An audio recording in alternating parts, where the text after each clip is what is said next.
Mixed emergency Raver Cruz dahil sasabay sa pagpasok ng 2024 ang pagpapalabas ng series niyang Asawa ng Asawa Ko. Very busy pero may time pa din daw siya para kay Julian San Jose na the one na raw para sa kanya. Makichika kay Lars Santiago.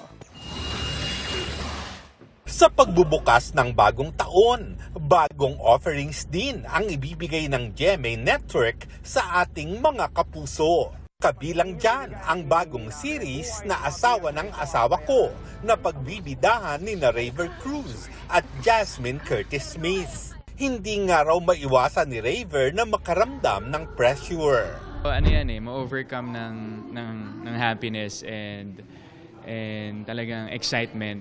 Kasi panibagong blessing agad itong 2024 and napakaganda po kasi ng proyekto and sigurado po ako na matutuwa yung mga tao sa show na ginawa namin. Puring-puri ni Raver ang mga artistang kasama niya sa series, kabilang sina Gina Alahar, Martin Del Rosario, Lizelle Lopez, Joem Bascon at Luis Ontiveros sa direksyon ni Loris Guillen.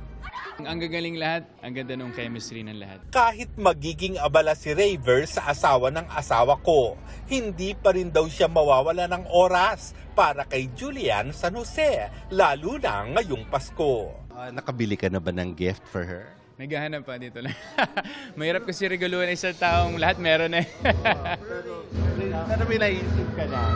Meron po kasi simpleng tao lang si Jules hindi naman siya mahirap pasayahin Basta may puso yung regalo gusto niya. Aminado si Raver na may mga pagkakataong napag-uusapan din nila ni Julie ang paglagay sa tahimik.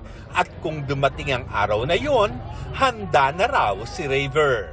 I think na kahit paano na nagawa ko naman na yung mga dapat, yung mga kailangan. Meron na rin po akong sariling tahanan. So, Alam din daw ni Raver na si Julie Anna ang babaeng gusto niyang makasama habang buhay. Si Julie na po talaga. Wala naman na ako hinahangat pang iba. Napakaswerte ko po na nandiyan si Julie sa buhay ko. In God's time, in God's perfect time. Lars Santiago, updated sa showbiz happening. Para sa mas mahabang chikahan, visit and subscribe to GMA Integrated News on YouTube. At para sa mga kapuso natin abroad, samahan niyo kami sa GMA Pinoy TV at www.gmanews.tv.